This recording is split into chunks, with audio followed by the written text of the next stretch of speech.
There's going to be a huge shift. Let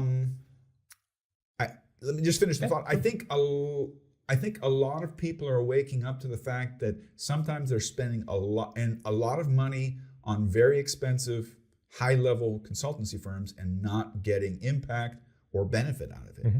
And you and I, we won't name the names. We'll put them down in the thing now.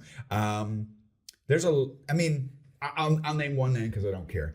McKinsey laid off 10% of its workforce this year, right? Because of ChatGPT. No, they didn't, because I think people are getting wise to the fact. If you look at what you're paying for them, do they have skin in the game? Are they involved? I think there was an online discussion that Philip Diop, by the way, that I had on my podcast a while ago. He has a Substack where he always addresses these hot topics.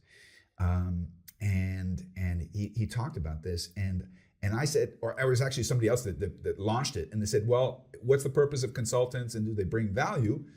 And I said, stereotypically the answer is no if you look at the traditional ones, but let's go back to it. There's many more boutique consulting firms whose primary function is not to be consultants, but to be subject matter experts and facilitators in a specific area. That's good. That do have hands-on.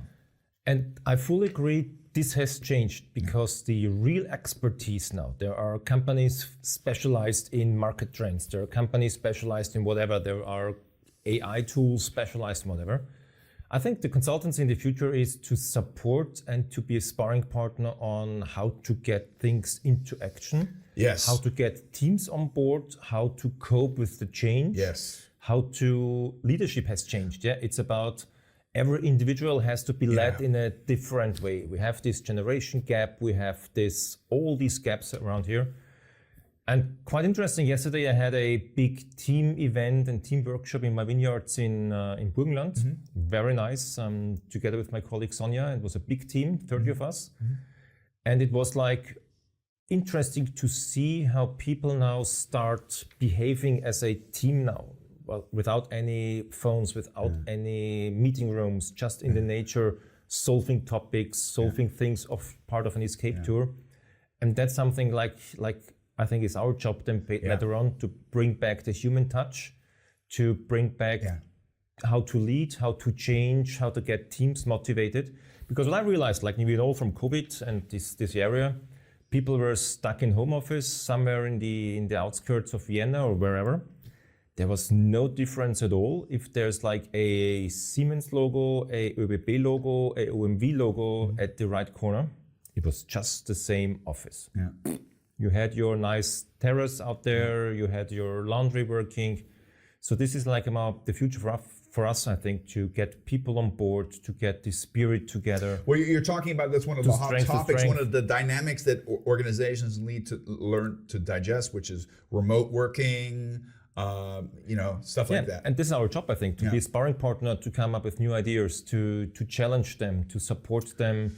It's not about the content so much anymore, the purpose, the content as such. It's about methodology, it's about putting things into action, it's about guiding, it's about being a close, not a friend, but a close partner in taking decisions. I agree with you, and this should have been the question I asked. We could have asked at the beginning of this discussion: Are consultants still worth? Can we drink? Yeah, please. Yeah, cheers. Yeah, just asking. We're drinking some tequila, so good tequila right here. There we go. We're not getting sponsored. Not yet.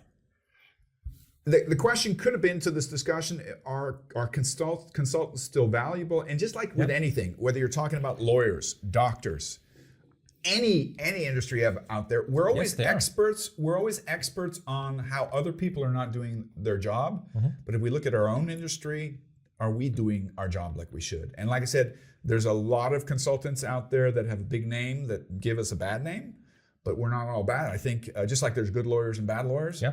I think there's a huge value to consultants, and you mentioned, I think the number one thing you need a consultant for, I will say, hold on before I say that, I will say that the number one consultant you should be using are your internal staff.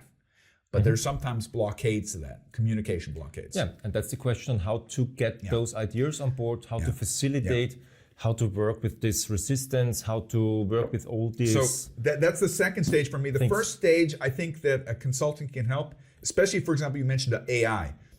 Companies are confused with all this new stuff out there. What relevance? How do I implement lean? I just did a podcast with Mark Lyons and Scott Ambler on discipline agile.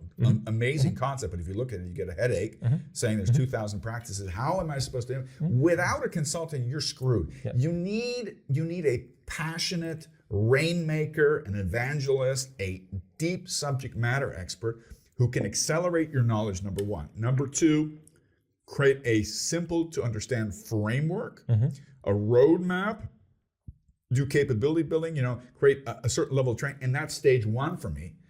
And then, and this is where I think there's a big difference. Not all clients want it, but I think we prefer it, is to say, we say in German begleiten, which can we guide you along the way? Can we facilitate? And I love the word facilitate because ultimately what good consultants do is we make things easier, which is the actual root of the word facilitate.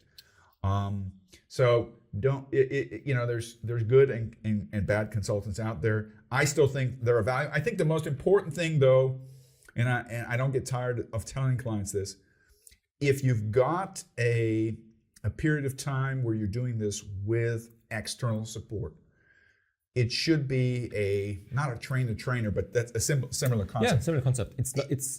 You don't create an ongoing relationship. It's not enable. Yeah, they can't work without you. That's not the purpose of it.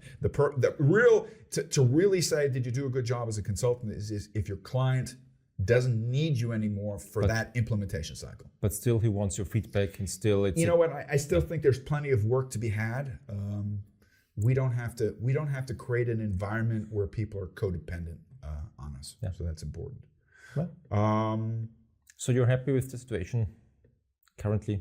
With which one? Consulting, business, how's it seen? Like I said, we belong to the latter version of consultants. I don't think one of the top 3 or 5 would ever hire us, not because we don't have the expertise, but because we won't shut up, we won't take crap. Yeah. And we're honest, we're not a clone. I think that's an exaggeration, but I think a lot of the traditional ones are like that. In German, the word that comes to mind, Unterwürfigkeit, this kind of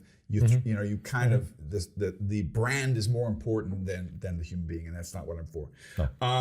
Let's take a look at